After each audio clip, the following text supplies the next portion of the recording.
Lost Art with Andrew Cox, retired Master Gunnery Sergeant. thelostart.podbean.com. Get some merchandise and help support the podcast in getting our veteran voices out for all to hear.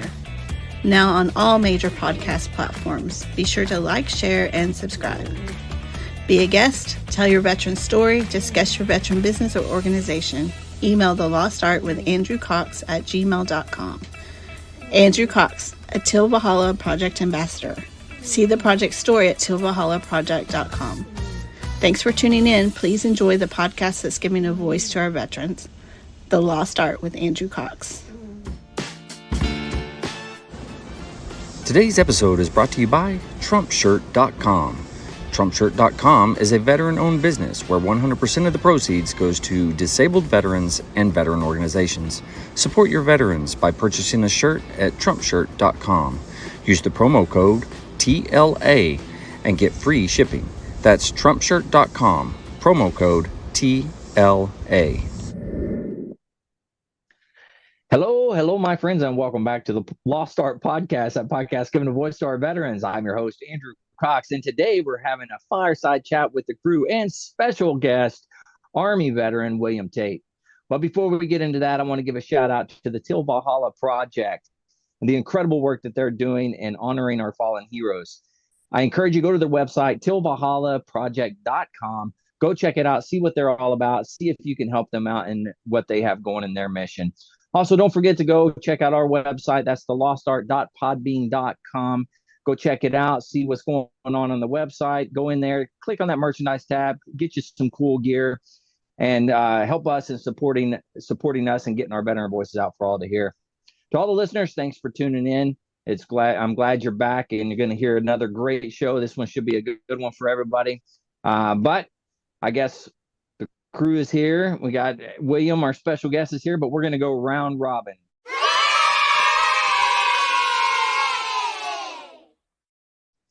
So we're going to let's start with Aaron. Aaron, how you doing?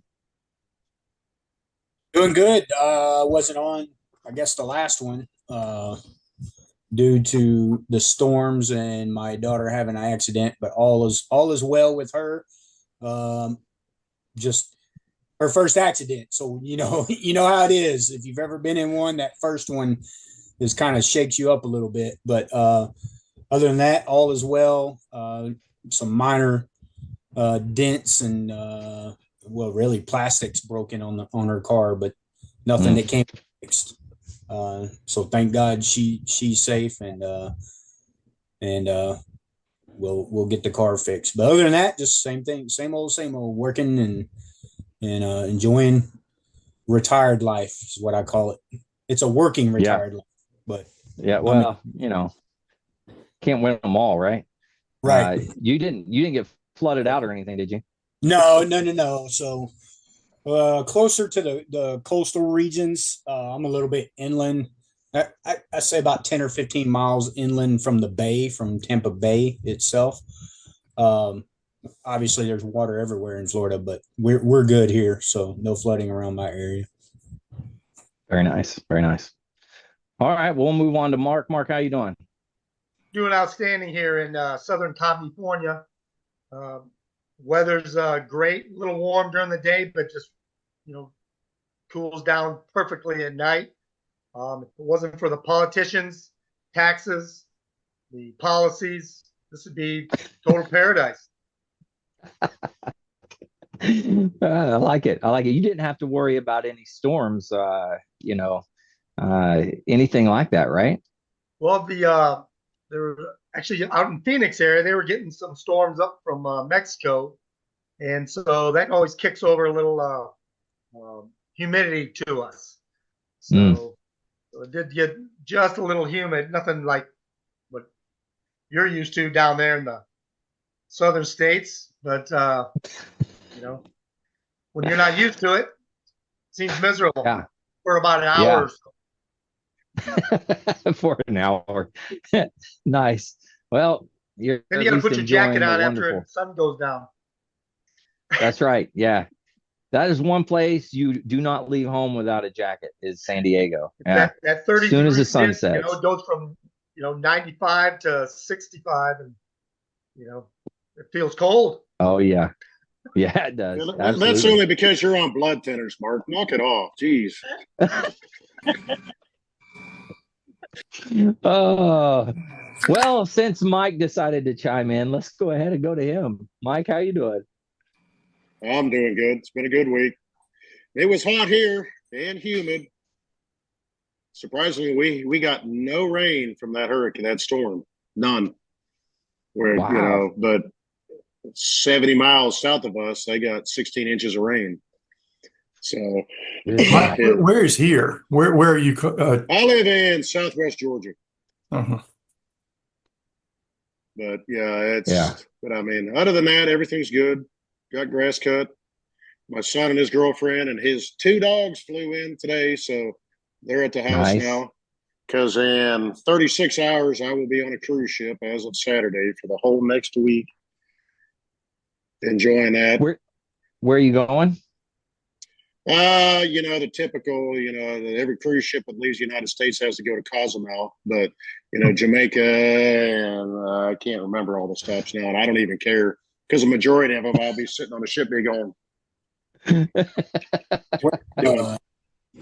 Where are you departing out of?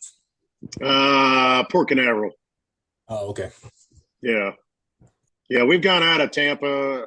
We've gone out of Port Canaveral. We've gone out of Miami, and I think Port Canaveral is probably my favorite. but yeah, other than that, I mean, everything's good. I can't complain. Just, I said to my son, he goes, "You got your podcast tonight?" I said, "Yeah."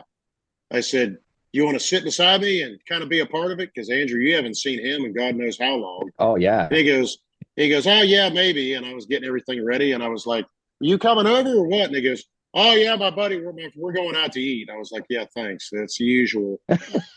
Yeah, 26 years old, come home and you can't stay home. You got to leave. So okay. Yeah, that's right. Yeah, it sounds right. Yeah, I'm digging it. All right, Mark, you didn't want to get a dig in? I mean, he was digging on you. Yeah, nothing. But it's a dry heat. Maybe if you're going down to Jamaica, maybe you'll look up Kamala's relatives. Yeah, that's what I was thinking. Yeah. Oh my God. All right, Krista, how are you doing? We're good. We got that 16 inches of rain here, and our neighborhood's feeling it, but we're all right. Everybody's okay. Everyone's safe, and that's all that matters. So some chickens had to get relocated to a garage, but not our chickens, our neighbors, but we're all well, and we're thankful, and we're blessed. So Krista, I'm not going to say anything else about it. Where is that? Where are you? Beaufort, South Carolina, for the Chain Marines at Paris Island here. So yeah, beautiful spot. Most people think so. Not in the summer though, man. Until it's underwater. Yeah. Oh yeah, there's that. But you were saying, Krista, you had some transformers blowing up outside your house, didn't you? We did, and unfortunately, we got the proof today that what we were hearing the other night. We had 3 tornado warnings, and the tornado was literally 2 blocks away. So we were hearing that. That was the second tornado. The one that we thought was over at Pigeon Point it was literally 2 blocks away on Wade Hampton across the street. So we were like, oh, we were hearing that. We weren't sure. We put the harnesses on the dogs. We were literally in the closet. I could go into all the detail, but everyone's got something. I'm not special. Maybe I'm lick the window special, but so yeah, everyone's got something. So, but that family everyone's safe over there. Literally 2 blocks away at Wade Hampton. But everyone's got something wherever you live. You just deal with what you got. You're Marines. You just improvise, adapt, overcome, and keep rolling. So, but we're all good. That's right. Nice. Well, Vic, what about you? Did you get blown away too, or what? Well, Krista maybe licked the window special. I'm more of a short bus special myself. Nice. Okay. Yeah. I mean, I'm a teacher, but no, we got the same 16 inches of rain, but no tornadoes down here. We live out of if you think of our neighborhood as like a triangle, we live in the highest corner of the neighborhood. So the streets in front of us got a little flooded. Our backyard got a little flooded. But other than that, it wasn't too bad. The people around the pond in the middle of our neighborhood, that was getting in close into their backyards, but it's all right. So I didn't have time to do anything this week, being in professional development and all kinds of stuff. So I'm smoking a cigar I've already smoked before because I didn't have time to research a new one. So this is an Avo XO, smooth and creamy. Oh, there it is. Yeah. It's back. It's a good cigar. But life is good. I've been busy trying to come up with lesson plans and do professional development, and tomorrow is CPR and a bunch of other stuff. So, yeah. Vic, where's your neighborhood? Yeah. What part of the world are you?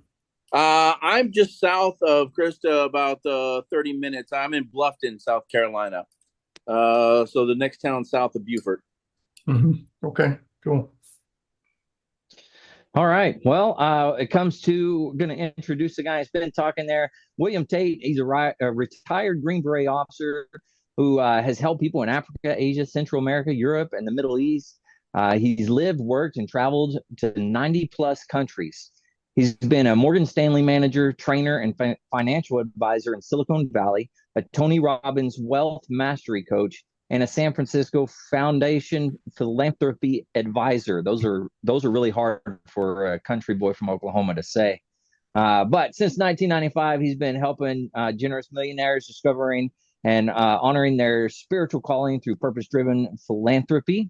In 2005, he left Silicon Valley and moved to the Ukraine, where he merged his passion for global travel, adventure, and spiritual service by supporting Ukrainian orphanages.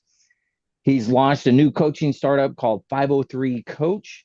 He aims to build a collaborative community of 50 mission-driven coaches. With that, we got William. William, how you doing? Oh, Andrew, that was fabulous. Thank you. I'm going to put you on my PR team. I don't know.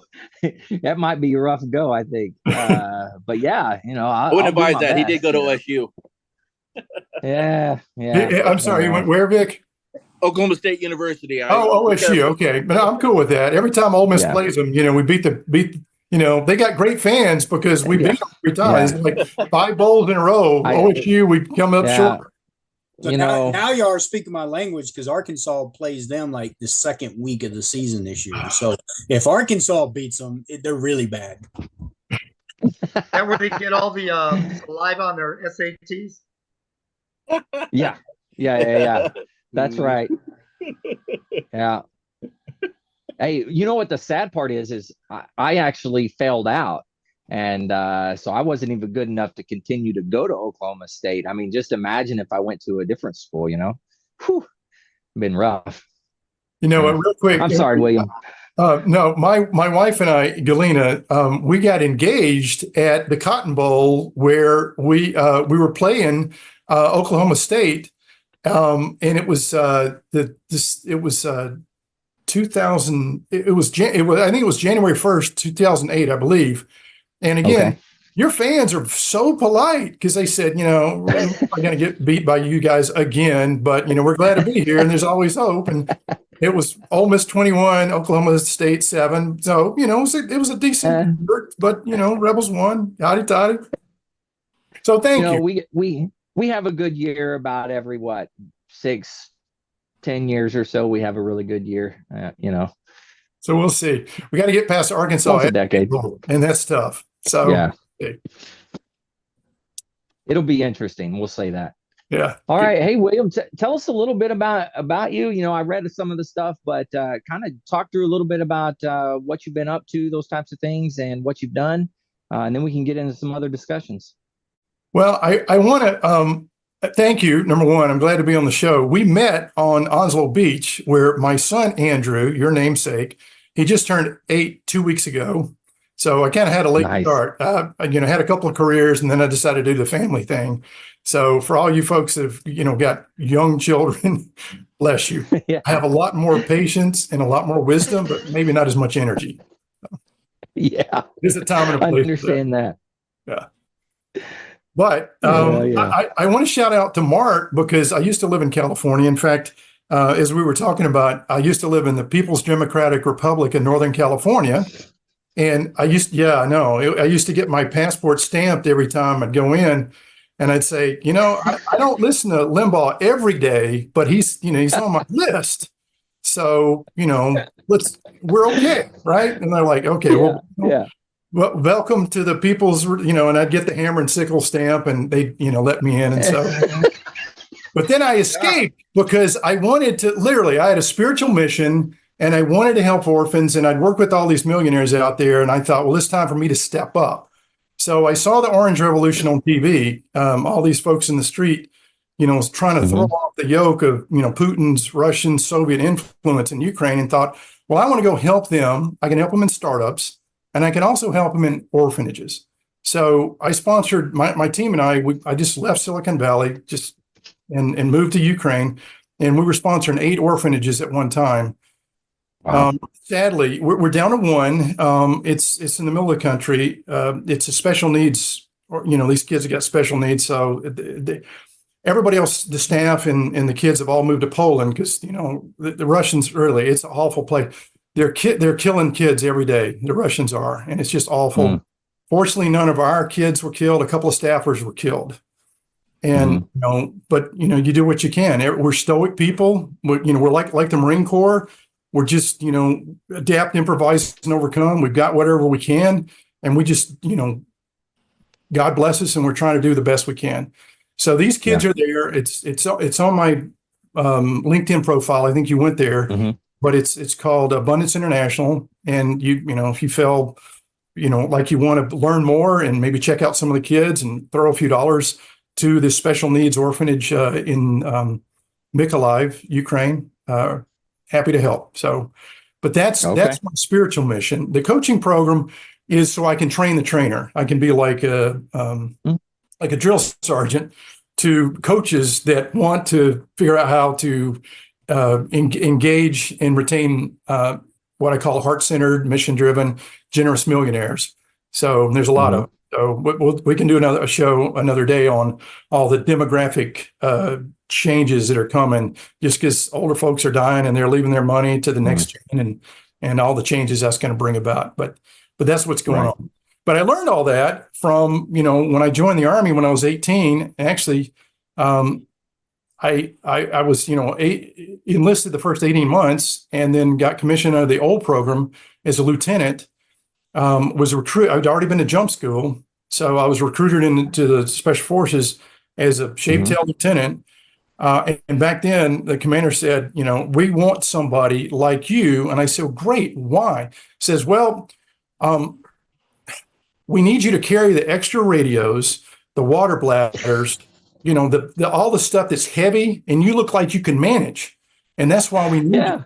Because the second lieutenant is the most vulnerable member of a Special Forces A team, kind of like your LERPs, but we're like Peace Corps training, where we train and advise and win the hearts and mind and language and culture and meals and all that good stuff. So it worked well for me because I got to go all these cool places all over the planet and help people. So that was what my heart was about. Where else could I go into developing countries and do good with nobody shooting at? Well, Ukraine, they're shooting all over the place. But at the time, we were just helping orphans. So there we go. Yeah, very nice, man. God bless you for doing that work. I mean, and your wife was in that space too. Your wife went down to Africa, I think, and was helping all kind of orphans. So she and I have this kindred spirit. Yeah, absolutely. Yeah, she's been working in foster care and adoption out of California there for over 20 years now, going on 21. So she's been doing that. But yeah, so all right. Yeah, she did get to go to Africa. She might get to go again. I don't know. We'll see. But it was a very cool trip for her. She got to see a lot of neat stuff down there, and got to help out in the orphanages and things like that down there. It was really neat. She did an okay job raising Andrew too. This Andrew? She struggled hard trying to raise me. Yeah. It's funny. Chrissy, you might can relate to this. In my way of simple thinking, men are like dogs. Some need more training than others. And if you want them to do something, the dog, you give them a treat. And when they do well, you give them a hug and you kiss them and love on them, and they'll do it again. But if you don't want them to do something, you don't say bad dog. You say, oh, good dog, bad behavior. Let's fix the behavior, right? Yeah. So, keep the husband, keep the dog, correct the behavior. So husbands are the same way. It makes sense. Yeah. I can agree with that. William, we were talking previously about maybe talking about the 2025. The 2025 plan?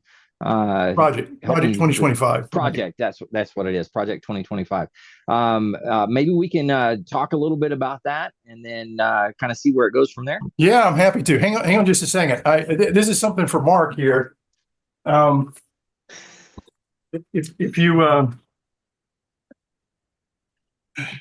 If you recognize this, Mark, it's because, can you see it? Oh, yes, I can see it. Yeah, see, I'm still a registered Republican, like I have been. I am a Reagan, Bush, McCain, who else? Cheney, Romney Republican. And unfortunately, the guy right here says, we don't want you. We don't want you. We don't need you. Oh. Yeah, that's what he's told me very often. So I am, I'm like one of those 20% in the middle that are like, Ronald Reagan said, I didn't leave the party left me. Because I mean, God bless Ronald Reagan. I'm all about Reagan. And every time I go to the Heritage site, I used to send them money. Heritage, the Heritage Foundation. We used to be on the same page, and it's the last I checked, they've still got a picture of Ronald Reagan. And I'm going, Ronald Reagan is flipping over in his grave right now with the stuff that's going on. So I'm sure he is. Yeah. He's like, I don't recognize any of this. This is not my party anymore. So I love and I honor all of you, veterans and jarheads and being all you can be, Semper Fi and all that. But I'm having a hard time with, again, I am not, I've never been a Democrat. Don't pretend to be, but I'm going, guys, I between normal messed up and chaos, I'm like, let me just get with the normal and I can deal with that. But the chaos, I'm struggling with. So look, if you're already on board, if you've already drunk the Trump Kool-Aid, okay. But I'm talking to those listeners out there, those other veterans, the folks who are going to turn in to Andrew's podcast here later on, those 8% in the middle, they're literally undecided. And I'm saying, you know how Trump, I'm gonna poke a little fun at Trump. All right. Cause you can poke a little fun at me, no worries. I'll take it. But he's always poking on folks. He's like making fun of their names and whatever. So I came up with Don Juan because it's Donald John Trump, right? So yeah. Don Juan Trump. Okay, hey everybody, all you veterans and your Congress in the United States. It's a great country you got there. It's a great organization. Be ashamed if something happened to it. So I'm going to make you a deal you can't refuse, right? I'm the Don. All right. So on the flip side, then you've got JD Vance, right? Okay. Yeah. So I loved JD 10 years ago. I loved JD when he was like, Trump is a game show host and he's a good one, but he shouldn't be president. He's got all this stuff going on, but it's not presidential. And he might be the American Hitler because he acts like it and he talks like it. Okay. That's the JD Vance that I love and remember. But the new one we've dubbed Jello Dude, JD Jello Dude. I'm sorry. Without a spine, you're just a bowl of Jello just floating around. So you got Jello Dude Vance, who, by the way, signed the foreword to the guy that wrote the book. What is it? By Dawn's Early Light. and is the same heritage guy that put together this coalition that did the Project 2025. And so, no kidding.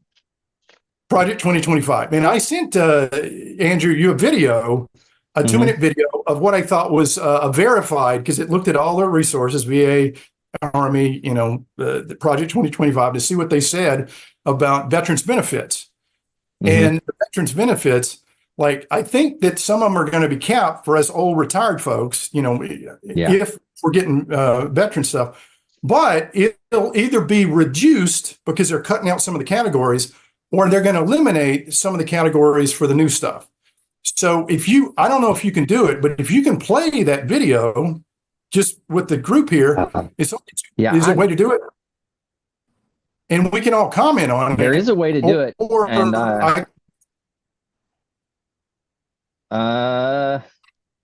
Vic, you know how to do it? Help me out here. You can do it better than I can. Go to I think it's screen share, right? Yeah, down at the bottom. Go to screen share. Share. Share has a little up arrow. Oh man, it's the one that I sent you. Can you pull it up, Vic? Here, I can get it, Vic. You send it to everybody. Right. I did. Yeah. Okay, guys. Yeah. How many Marines does it take to do a video on Zoom? Hey, I got it. I'm telling you, we are not the best at this. I can tell you that right now. We're breaking things. Yes, very good, very proficient at breaking it. Well, and I have no lance corporals. Okay, wait, is it coming? Okay, it goes. All right, good. Oh, you got all kind of stuff there. Okay. Yeah. Now that's what I sent you. Trying to get the full screen. But Kamala's got so many wait. environments to hit. That's not it. More video. Than just vaguely discuss the millions and millions. Oh, I see Arkansas.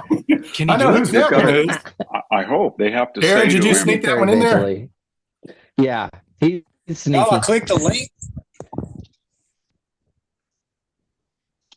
Let's see. Share screen. It's a draggy. The one that says watch for the show. Today. There it goes. Oh, is it going? All right, guys. I'm gonna try it on my end if you don't mind. I got it. Yeah, if you can do it, go ahead. I cannot. Here we go. 2025 recommends cutting or reducing benefits for future recipients. Well, I guess somebody else is on here. Project 2025, the Heritage Foundation's plan for the next conservative president. I'm not in control of that. Cutting veterans' disability benefits. But is that true? Let's verify using these sources. Hey, there it is. This claim needs context. Project 2025 recommends cutting or reducing benefits for future recipients. Current recipients wouldn't have benefits cut, but certain benefit payments could be reduced. Let me explain. The Department of Veterans Affairs gives disabled military veterans money each month based on the severity of their medical condition, which is determined by a rating system called the Veterans Affairs Schedule for Rating Disabilities. The VA regularly reviews and updates disability ratings. Project 2025's chapter on VA benefits was written by Brooks Tucker, who served as Chief of Staff for the VA during the Trump administration. In that chapter, Tucker argues that the VA is too lenient in providing disability benefits, adding that over time, more medical conditions that have weak ties to a person's military service or aren't related at all still make a person eligible for disability benefits. Project 2025 calls for speeding up the VA's review process for disability ratings and considering limits on what claims will make future recipients eligible for disability benefits. A spokesperson for Project 2025 said it doesn't recommend cutting current benefits, but the plan does suggest that payments could be reduced for current benefit recipients, and veterans who file claims in the future could qualify for fewer disability benefits than they would now, or no benefits at all under the proposal. With your Verify, I'm Ariande Till. All right. That was it, most of it. I don't know how to get off that screen and go back to the other one. Okay, good. All right. So anyway, I thought that was a very fair, because it came from Verify, which is, they just do stuff in the middle. They don't take any of the hype from any of the folks that are saying this is good or bad. They just take the facts and do it. So that's why I like the video. And it was only 2 minutes. So I thought we'd share it. And again, I understand the federal government needs to get reduced on stuff, but if you're already having a recruiting problem and you're talking about cutting, benefits for current folks, which are our biggest, in many ways, I recruit all the time. I tell them, look, I joined the Army at 17. It worked out for me. I think you should do it. You learn life skills, you learn, all this stuff. And nowadays you got all these great benefits, whether you use them or not, military, college, house, all that. So you should do that. But if they start, like reducing the deal or start ticking off vets, I don't know how that's going to help on the recruiting side. That's all I'm saying. Does that make sense to anybody but me? Oh, that does make sense to me. I would say the from a recruiting standpoint, reducing the VA stuff, not to mention they revamped the retirement system and everything as well.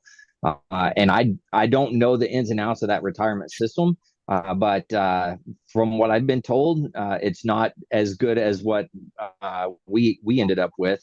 But when you're revamping stuff like that, it's going to be hard to keep those guys in. Maybe you can get them in, but it's going to be hard to keep them in. That's for sure. Exactly. So we're all doing our job, recruiting, telling folks, raising the flag, saying this is a great life and you should do it because it worked for us.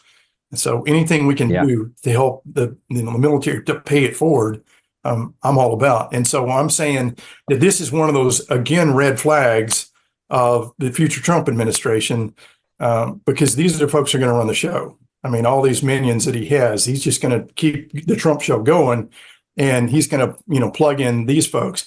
And the other thing I thought that was kind of funny, if you lose your disability, I thought the fastest way to do it is because they'll do away with like the competent like graders and stuff like that. And they'll just say, okay, we just need to look at your social media. And if you got the Trump flag out and you've got comments about Trump, then you're in. And if you don't, sorry, regardless. That wouldn't happen. I'm poking fun at Mark because I love you, Mark. Semper Fi, right? Because I saw you give me the stink eyes like. All right, guys, look. Again, all seriousness, I was on board because I was so tired of the Clintons. I mean, the Clintons were making me crazy. And I didn't want another, it's like Bill, finger wag and all that. And then Hillary there, I'm like, thank God somebody else is, beaten. We're done with the Clintons, right? Yeah. But what the thing about Trump was when he had the Congress, we had the House, the Senate, and he was in office for the first 2 years. And he had this deal where he said, look, we're going to build this big wall, 2,000 miles. Who's going to pay for it? Mexico, right? So I'm like, okay, well, fine. We'll get the thing going. But what happened was the next Congress, he lost. And so it stopped the funding that Mexico was going to pay for this wall anyway. And then he pulled it from the military budget at Camp Lejeune at Fort Bragg for housing. They were going to, all these things, these bases, I think in Parris Island too, when they got destroyed by some of these hurricanes that come before, he started taking the funding from the housing away. And I'm like, dude, this is not, don't send it to the border, build the housing, because you're hurting troops, you're hurting our fellow vets and the military folks right now by taking their funding away. And so that was what started me souring on Trump. And so from there, I'm like, I started paying him more attention. Again, if you're already there, if you're, 100% Trumpy, God bless you. But I'm just saying, I've got an open mind. I've seen what happened before. I've seen where he pulled funding from vet project or from military projects to go do this wall that Mexico was supposed to pay for. That was the first thing that made me sort of say, maybe this ain't the guy for the job. So I've said my piece about it, and that's why. So I have not read anything with Project 2025. Now, he's been asked about it by the media, and he has stated that he has not seen it and he doesn't support it. Obviously, like you said, the people that have written this have a connection with Trump, some way, form, or fashion, whether it was his last administration or he's already been talking to them to bring them into the new administration. I grew up a Democrat because my whole family was. I didn't know anything. It wasn't until Trump like you said, I was tired of the Clintons. I was tired of the corruption. When was it? I don't think we've ever had government officials that weren't corrupt at some point or another. My question would be to those that are on the fence out there: what is the best alternative? I mean, again, that's the problem I see with America right now is you have a two-party rule that it's which one of the worst two evils? You know, RFK split from the Democratic Party and became an independent, but I think he has some. Be honest with you, a lot of people, like, I like to hear what he says, but sometimes it's hard to hear what he says. Now he's got a disability with his voice. And the brain worm, yeah, it's kind of hard to follow along what's going on there. Not only that, uncle, father assassinated, who's something with the Kennedy family is just it's crazy. But anyway, all that to be said, I don't agree with cutting veterans benefits. Do I believe, before you got on earlier, William, do I believe there's places where they see California cutting me off because we started talking about the Clintons? It's something bad about the Clintons. Cut him off. Yeah.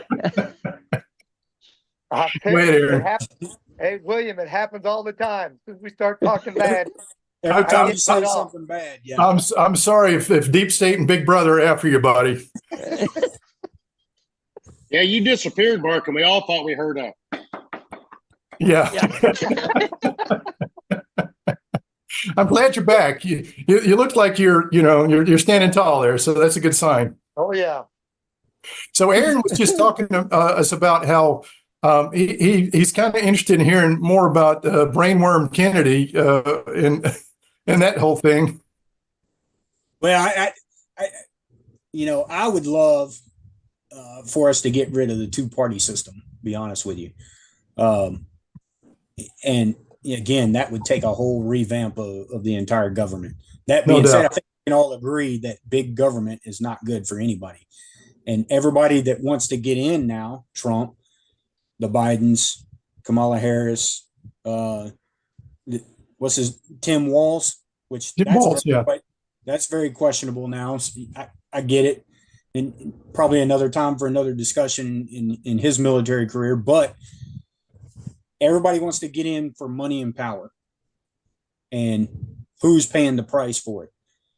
But I think that's just about any government across the world. And I'm interested to see what you have to say about that, William, because I know you've been all over the world. You've seen how these governments act and treat their citizens, how foreign governments come in and treat other citizens, so on and so forth. So, Aaron, thank you so much. You just you threw me a softball. Again, I got to call it the way I see it. I'm a fair guy and a referee. Trump's heroes are Putin and Xi in China and Viktor Orban in Hungary. And they've all figured out how to stay in power, regardless of the Constitution, regardless of what the power, they've all figured out. So these are his heroes. So what he's done is he said, okay, well, how did they do it? Orban went to his place. He's always talking about how smart Putin is and praising Putin. So Putin and Orban and Xi, they got control of the judges first, just like he appointed these Supreme Court guys and they've ruled in his favor. So that's number one. Number two is you get in charge of the media. So he's got his, Trump's Truth, the social, and then he's got Elon Musk on board with Twitter. So he's starting to move towards that. And then after that, it's just the tipping point where you only need a few folks to just like take that part over. Because he's already said every time he talks to a Christian group, he says, just vote one time. That's all you need to vote. And that'll be done. Do you remember when he spoke in Florida a few weeks ago? I did hear about that. Okay, well, this is what he was talking about. When he was in office the last time, he said, look, for all the stuff that they've done to us, they being the media and, whoever it is, we deserve a third and a fourth term. And everybody's like, yay! Even though the 22nd Amendment says you can't run after two. That doesn't matter to him because his model is because Russia had the same thing, China, Hungary, Turkey, all these places that have this guy in charge now was supposed to be voted out or couldn't run again. He's changed the courts, and then he changed the media, and then now the folks that like support that are on board. So that's what he's saying. I'm going to do away with the Second Amendment because I've got the courts. Then I'm going to get the media, and I'm going to make it cool because I'm going to die in office, because Putin's going to die in office. Xi, Orban, they're all my heroes. The guy in, his best friend for life, his lover, he said, the Korean guy, we fell in love. He was Rocket Man, but then we fell in love. The North Korean leader said, yeah, they're all going to stay in office till they die, and that's what I'm going to do too. Now, he hadn't told the media that, but that's what he's signaling to his tribe. When he says stuff like, vote one more time, that's it. He's going to stay in office. So the 22nd Amendment, he will do away with. And so that's what we're going to sign up. I actually like elections. I mean, real elections where you go and you vote and you try and figure it out, and you got strategy and you get your messaging, and the better message, hopefully you win, because it's better than the next thing that's not. But he's saying one and done, I'm going to die in office. So he's what, 78? He's going to be another 10 years or so, and then we'll see what happens after that. Maybe it'll be Trump Jr. So, but you asked about other governments. That's the model. That's what he wants to do. Yeah. Oh man, I was going to say something that left me. Sorry, Andrew. It's okay. I'll be short-term memory. Everybody else chime in. I know Vic was going to say something earlier, weren't you? No. He's the only elected official in the room. He is an elected official. That's right. Oh, term limits. That's what I was going to talk about. We had talked on the podcast before how we think there should be some form of term limits for everything. Yeah, and that would get younger guys in, and our younger generations need to be getting involved. But I don't know. That's the way I see it. I like old people. I got a couple of old people friends. I'm not going to name names. I would never do that. It's not Aaron, because Aaron is the youngest one here. But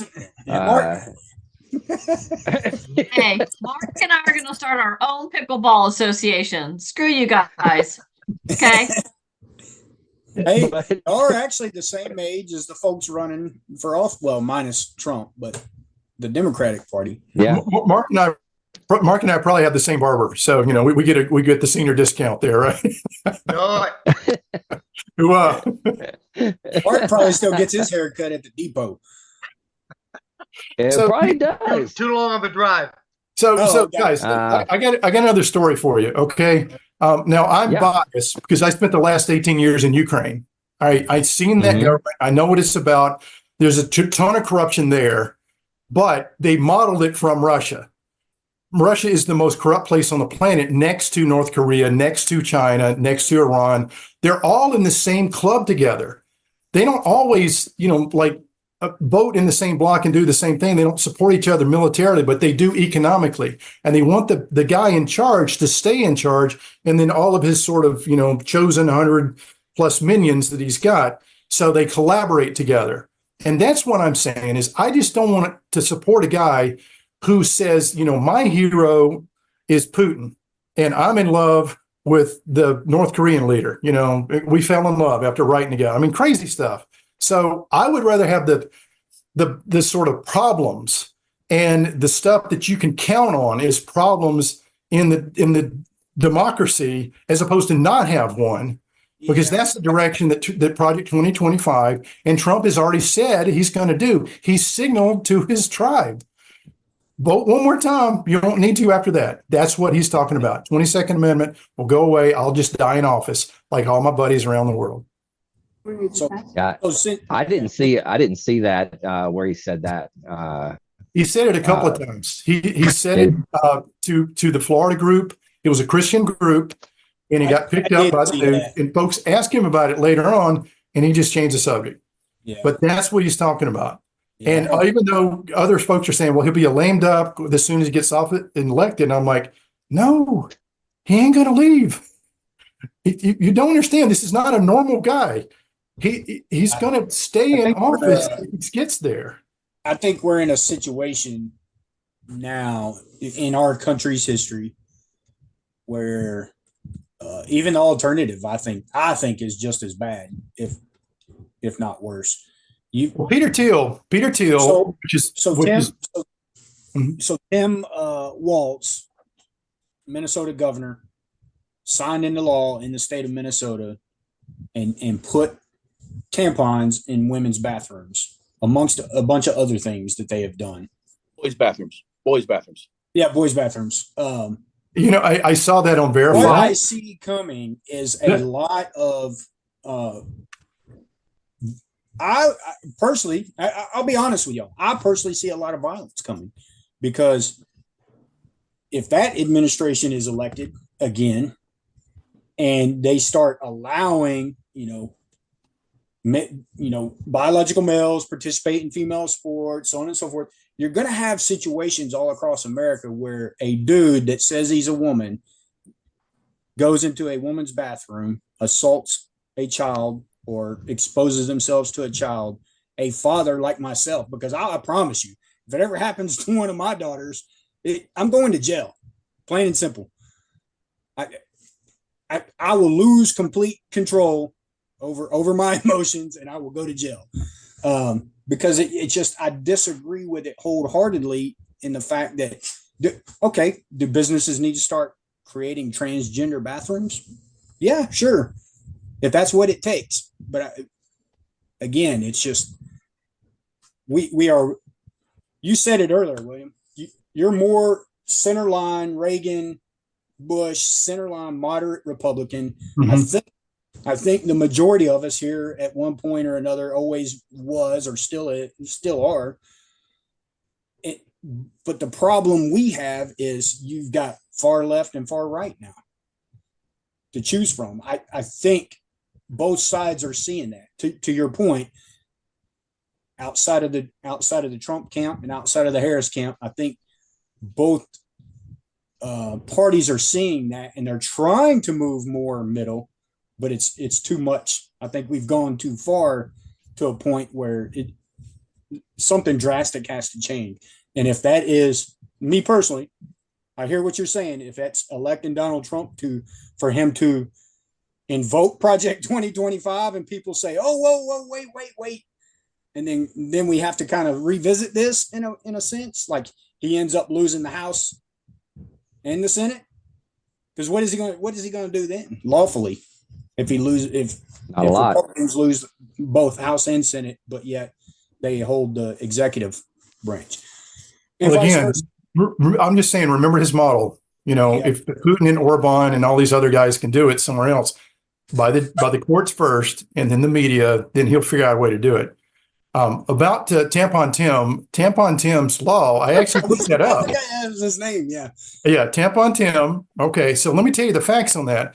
As governor, he passed a law to say you can have women's products anywhere in school, okay?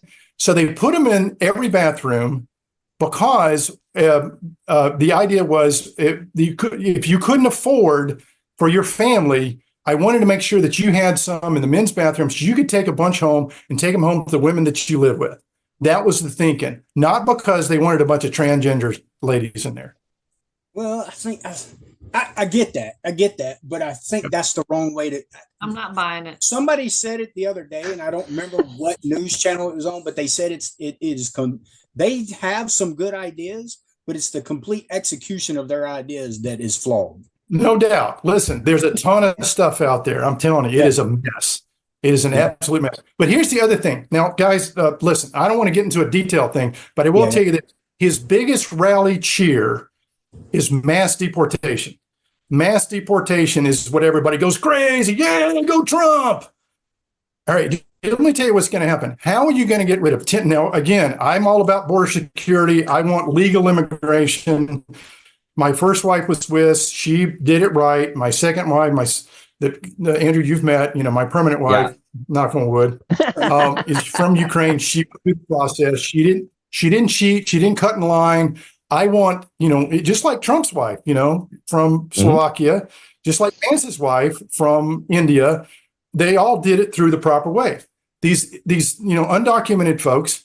But here's what's going to happen. When you take 10 million folks from all over the country and try and do a mass deportation, And these countries have already said, I don't think we want these folks back.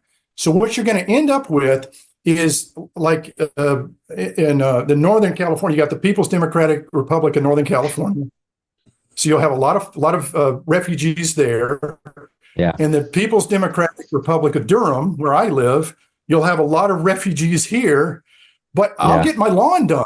I'll get my construction done. I'll get all this stuff that you won't have out in the red hinterland, because all these folks that are doing it for $5 and $10 an hour, they won't be there anymore, because you'll have run them off to sanctuary areas where they can get stuff done. So what's going to happen to inflation is, it's already at, let's call it 6%. It's going to go to 16, because now you're going to have to pay all these Americans who don't want to do the lawn cutting or whatever, that's going to just push this on up. So that's all I'm saying. If you want this mass deportation, again, mass chaos, you're going to have sanctuary cities where you'll have these folks doing jobs, and you'll have the other ones where they're not. And the border will get secure because Mexico is on board now, and they're stopping them in the Guatemalan, like south of Mexico, because we've made a political agreement with Mexico to say not at the Texas-California border. We're going to stop them way down south because we're on the same page now. Immigration has gotten a lot better in the last 6 months, and I'll tell you why. Oklahoma Senator, I forget his name. He was the good-looking one of the two, Langford. Langford had a bill that he was going to pass to secure the southern border in March, and had a bunch of Republican senators on board. Tom Tillis in North Carolina, my senator in Mississippi, Roger Wicker, good solid guys, Reagan Republicans. They were ready to sign the bill, and then Trump said, no, kill the bill. I need the border to be a problem, because if you fix the border, it won't be an issue for me. So kill this bill. And so what Joe had to do was a series of executive things. They didn't work very well, but it was a stopgap. And now we have a political solution that is working with the Mexican president to stop the folks further south. So my point is, the border is getting better. It's still a problem, but it's better than it was 6 months ago. So we're moving in the right direction. So again, I'm not trying to diss Trump. I'm just trying to say there's some things that he want to do, like die in office, get control of the courts and the media, and then this mass deportation. All that I see is a great big chaos, and it's just going to cause a little bit of a civil war problem with folks that are trying to run these folks out. Because what you're going to end up with, again, I'm a military and political and business historian. I follow these things.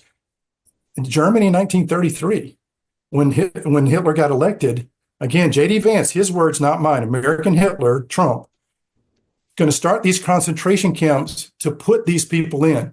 His guy that used to work in the White House, his name escapes me right now, I see his face, but he and Steve Bannon are going to be in charge of this concentration camp for deportees. They're going to load them up there, going to put them on barges and send them wherever they can. And if the countries won't take them, Canada or these sanctuary cities are going to have to take them. So again, inflation is going to go way up here.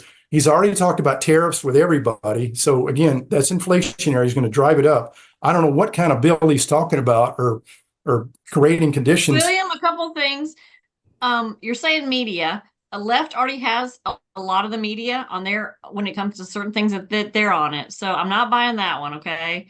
And then you're saying certain things about Vance and Vance. So you're going to quote the things about Vance that you want to quote, and that's okay. You're entitled to do that. And then, so, I mean, it's pick and choose on certain things, and I don't want to get into it one way or another. And I don't actually like Trump.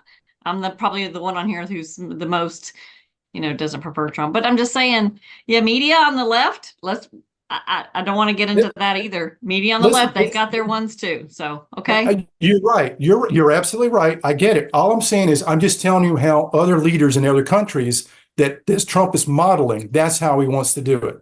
That's all I'm saying. That's his playbook. Model Russia, model Orban, model these guys. He said, this is what I want to do. So, but listen, let me ask you this, Kristen. Are you an undecided, or are you just going to hold your nose and vote for Trump? I usually don't discuss that with anybody. I keep it private, and I don't discuss it with anybody. I assume all of you, maybe not Andrew, but all of you are leaning towards Trump or either solid in Trump, and you're going to vote for Trump because you don't. Okay, all right. So again, listen. I remember when you told the country, and we've all been deployed. I think all of us have been deployed and literally shed blood and tears and fought for our country. And I think you possibly have too. So, and that's what it is. So we care about our country. We care about the future of our country. That's what we care about. Yeah, I don't think there's a single one of us that don't see evil on both sides. We all do. We all see evil on both sides. Yeah, I mean, and I think that was one thing Aaron was saying, William, that was asking earlier was, okay, that's one thing I'm not going to talk about was voting and stuff like that. But, what is the lesser of the two evils at this point? Well, that's what I'm trying to do. Yeah. I'm trying to explain that to the 8% of veterans that are undecided. When they go in that voting booth, in their mind, they're going to have to make a decision. It's an important decision. I think they should vote. I think their spouses should vote. And I'm just making a case for Democratic mess with Harris Vance or Harris Waltz or Trump and Vance they have said, we're going to do chaos. This is what we're going to do. But we've got a plan for it now in Project 2025. So that's all I'm saying. It's a clear choice in my mind. I'm going to hold my nose and just stinking up the place. And I've never done it before and vote, for this, Democratic. I'm not going to give him any money. I'm not going to give him anything, but just hold my nose and vote because I'm voting for democracy. Because Trump said, vote one more time and we're done. They ain't going to be no more. I'm going to say, I'll say my last for the Marines that. I'm sorry, one at a time, please. The Marines at Camp Pendleton, 1st Marine Division, 2nd Battalion, 1st Marines was the ones involved in that fiasco, and they lost like 12 to 13 Marines. They lost Marines plus catastrophic injuries to a whole bunch of others during that pullout. And they know the orders that they received, the requests that they made that were shot down because of the administration. And they, believe me, the Marines in the 1st Marine Division are not forgetting that it was the Biden-Harris administration who abandoned them like that. I think that's awful. I think it's awful, and it's a lick on them. I'm just saying for the future, this is the way I see it. So again, I've been a political military historian for a long time. Rush Limbaugh helped me get through the Gulf War. I would listen to AFARTs, and I would turn on Limbaugh, and I'm like, yeah, put it to Clinton, put it to all those guys that are, And so I was on board. I was thinking just like all of you until it flipped on me. I'm like, I just like democracy. And even though there was a ton of mistakes along the way, that's all I'm saying is for me, I've made a conscious decision to say I'm going to go for normal mess as opposed to Captain Chaos. I think that's where we're all disagreeing. So do you think that it was illegal warfare against Trump? I'm sorry, I can't hear anything. Something about legal warfare. He was mentioning. You think it was illegal warfare?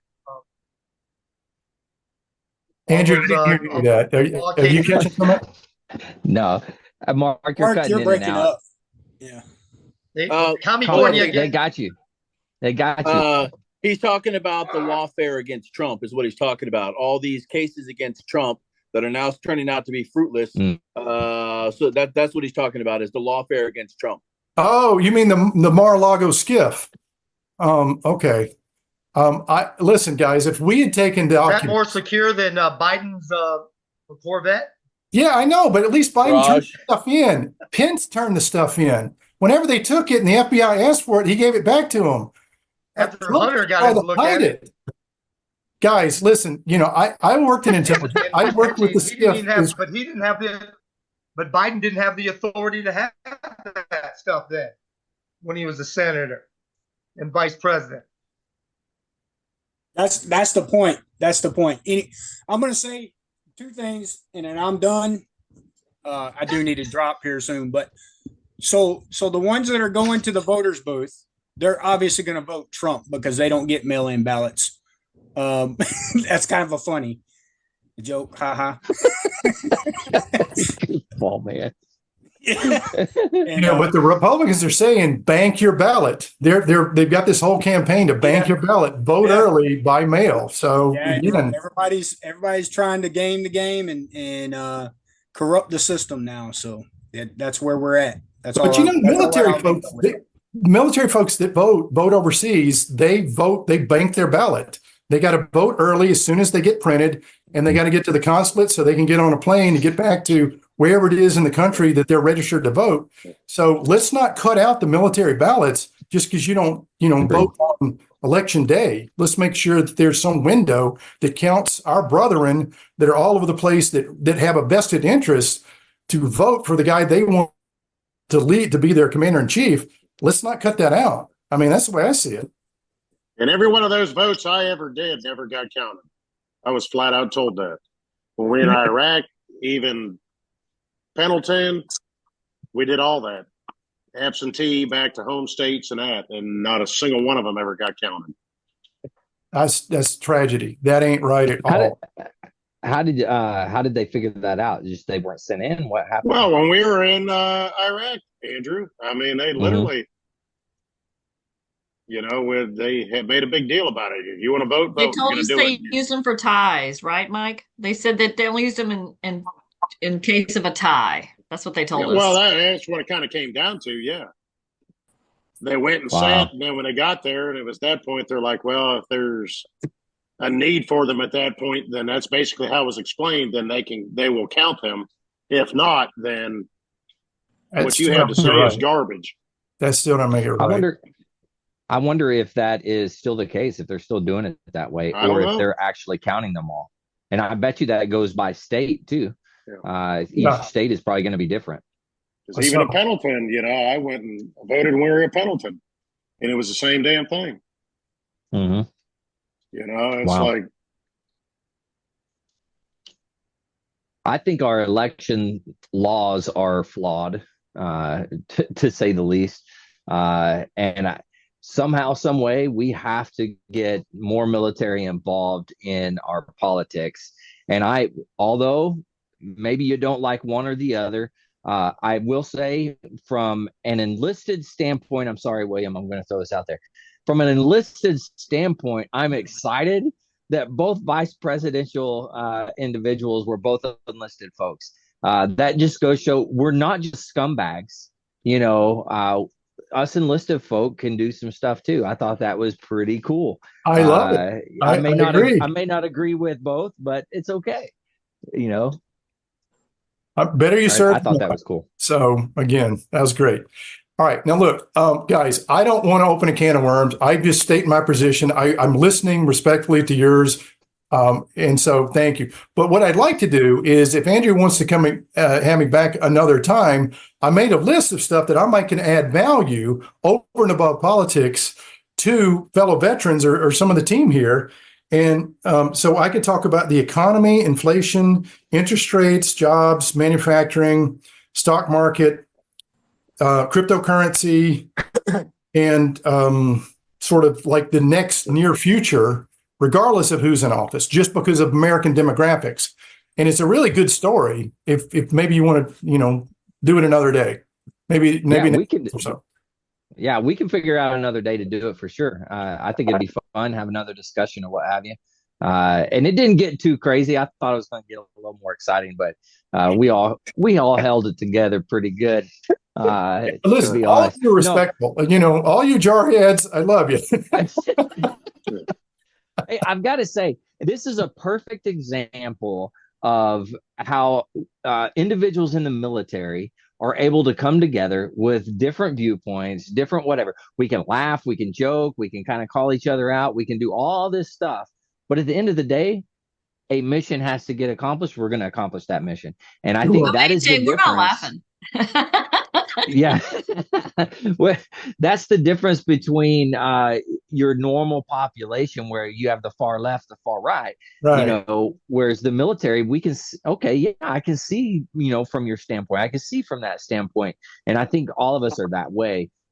We all have our own personal viewpoints, but it is what it is. I don't see us having any heartache against each other, anytime soon. Right. Everybody brings their own, stuff to the table. So, in the military, at least in the Army, we call it the I Love Me wall. Do you have something similar in the Corps where when you get awards and stuff like that, your spouse puts it up and she's like, okay, I'm only putting up 5 things. So these 5 things got to matter. So if you look over my shoulder, there's my old field beret and my bush hat that I was wearing in the Middle East and Africa and other places. And then a couple of awards that the generals or it's like a Air Force colonel that gave me this stuff. They meant something to me. I had a personal relationship with them on some level. Yeah. And that's the stories. You remember literally when you see that, you think, well, where was I when I got that award? Where was I when the last time I put on that hat or that beret or whatever? And it means something, or the first time you put it on. So that's why I think a lot of military folks keep it on the wall, because it gives us this personal satisfaction that we really served. We made a difference. We went somewhere and we left it better than we found it. Every place my team did, we left it better than we found it. We helped more people than we hurt. And so I can tell my 8-year-old son, Dad is proud of his military service, and here's why. Here's some examples. Tell some war stories that that maybe have value, and then he can aspire to something similar. And all of you that have family, when you served honorably and you're all retired or veterans or some combination, you've got those stories too. Honorable service where you left the place better than you found it. So God bless all of you. Semper Fi. Go on. Awesome. Thanks, William. Hey, William, just real quick before we wrap this up, we always go round robin again at the end of the podcast, and we do what we call words of wisdom. So we kind of have each person throw out their little words of wisdom. And typically speaking, Mark goes last because he always has a doozy for us. And it's that Sergeant Major love that he has, that comes up with some great stuff. But we'll go round robin. And when we get around, you can either go last after him or you can go before him. Your choice, but we'll do the others before we get to you. How's that sound, William? That's great. And that way I'll sort of figure out what it is you're trying to do along the way. There you go. All right. Let's go with Vic. Of course, he has to do a cigar review and tell us how creamy his cigar was. But go ahead, Vic. Creamy cigar. There's the cigar review. I hadn't said anything this whole thing, but I just want to say, William, you said that you were about democracy, and I just want to remind our viewers, all 59 of them, that the people spoke during the primaries. They said they wanted Biden to be their presidential nominee. The people spoke. That was democracy. And then in a back room somewhere, we had politicians tell Biden, you need to step down for one of 2 reasons, either because you're too senile to be president or because you're losing. It had to be one of those 2 reasons. You have to step down for one of those 2 reasons. And we don't know which reason it was. However, if it was because they're losing and they installed Kamala Harris through a back office, no public intervention, that is not democracy. If they made him step down because he was senile, then why is he still running the country? Also not democracy. So that's what I had to say about that. Creamy cigar. And I have no other words of wisdom. Very well. Gotta love it. All right, Aaron, come on. All right, I got a quote. Freedom makes a huge requirement of every human being. With freedom comes responsibility. Ooh. It was Eleanor Roosevelt. That's good. Yeah, I like that. I like that a lot. All right, let's go to Krista. Krista, what do you got? All right, serious or silly? Oh. Pick one. Serious. I don't know. Serious. What? All right. Serious? We'll go serious. Yeah, okay. Really? Okay. If you are neutral In situations of injustice, you have chosen the side of the oppressor. Elephant and a mouse. The mouse will not appreciate your neutrality. Desmond Tutu. Wow, that's pretty good. Yeah. Man, Mike, I don't know if you're going to be able to handle this. All right, go, Mike. What do you got? Serious or funny? Funny. Okay, you made me do serious. You do funny. No, I don't have a funny one. Well, I do have a funny one, but it's not funny per se. It's funny where I got it from, but I won't do that one. Unless you want me to do the funny, Crystal. I said funny. Okay, calm down. Calm down. All right. This one is from Kung Fu Panda. Oh, God. In the wise words of the great master Ogway from Kung Fu Panda, quit, don't quit. Noodles, don't noodles. You are too concerned with what was and what will be. There is a saying, yesterday is history, tomorrow is a mystery, but today is a gift. That's why it's called the present. Oh, yeah. That's actually great words of wisdom. It is. Yeah. Wow. What's that guy's name again? You said the great master what? He was the turtle. Oogway or Ogway. Oogway. Ogway. Yeah. Oogway, yeah. He's the original OG. I like it. I like it. Yeah, it's good. All right, William. You can go now or you can go after Mark. So your choice. Well, but, I'm sorry. Aaron spoke about the responsibility, right? Yep. Okay. Good for you. Well, that reminded me, with great power comes great responsibility. And so, and do you remember who said that? From Spider-Man, Uncle. Right. It was Peter Parker, the Spider-Man. Yeah, it was Uncle. What was his uncle's name? Yes. I can't remember. Yeah. It was a conversation. Yeah, his uncle told him, right? Yeah, Uncle Ben. Yeah, that was him. So I like that, and so I'm gonna wrap up with our old Special Forces motto, "De oppresso liber," to liberate the oppressed. So whatever it is that you feel you're oppressed about, just control the controllables. You can't control the weather, but you can, bring an umbrella or a raincoat. And so if you decide that you want to read a book, to check it all out, to vote your spirit, your conscience, wherever you think is going to be best, but you vote, you take responsibility. So that's my sort of tie-in between Spider-Man's uncle and, my military service. So that's my words of wisdom. I like it. Yeah, very good. All right, Mark, I talked you up like it was cool. You cannot let me down on this. All right, Don't mess it up. Don't mess it up. Well, I'm in reference to our friend here, William, as United States Army. I will quote George Patton again. He said, "If everybody is thinking alike, then nobody is really thinking." Ooh, yeah, that is good. I do like it. Damn. Yeah. Yeah, I'm telling you, he comes up with some doozies. I don't know. He must be like searching all week. He's online. He's looking it up. He's like, this is his one gig. He's like, I got this. I own it. So he even memorized it. He didn't have to put his bifocals on. No, it's fabulous. Hey, I have no such frailties. AJ, I got one thing that I feel like I can't get off without telling you. It's a Marine Corps thing, okay? Yeah. When I was in phase 2 of officers training for Special Forces qualification down at Bragg, we had a Marine Corps major who was in charge of our course. And everybody was thinking, we're all Army there, except for the allies, from Africa and other places.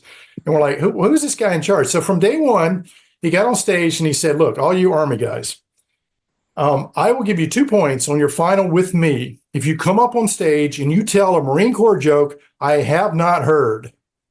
And if you come up on stage and you tell a joke that I have heard, or you don't tell it very well, I'm going to take 2 points away."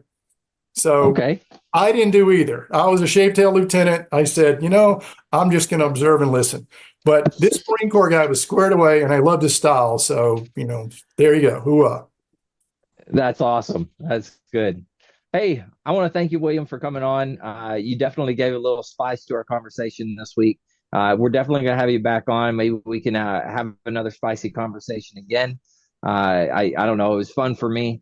I just get to sit back and enjoy. So thanks again for coming on, taking the time. Thanks for what you do, especially, with the orphanage things, everything that you got going on with Ukraine and stuff. God bless you and your family for that. Thank you. So much appreciated. I enjoy being here. Guys, and all these jarheads around, as long as they were speaking slow, I was speaking slow and using smaller words. I think everybody caught up, so we're good. Yeah, we eventually got. He gave me the one-fingered salute. All right. Nothing but love, Mike. Nothing but love. All right, guys. Thanks for coming on. Thank you much. For listeners out there, don't forget there is help. You can always reach out to the VA. If you feel like hurting yourself or anything like that, you can always dial 988, press option 1. You can also text 838-255, or you can go to veteranscrisisline.net, click on that chat icon. Any of those options are going to be able to put you in contact with somebody that can help you out. But remember, one veteran life lost is one too many. I care about you. The crew cares about you. I know William cares about you. The whole veteran community cares about you. So please reach out for help. And if you're out there and you're not struggling and you're doing well, be sure to reach out to your buddies that you serve with. Just ask them how they're doing. And if they need help, please give them a helping hand. With that, one last time, guys, thanks for coming on and doing this. Much appreciated. To all the listeners out there, stay motivated, change your socks.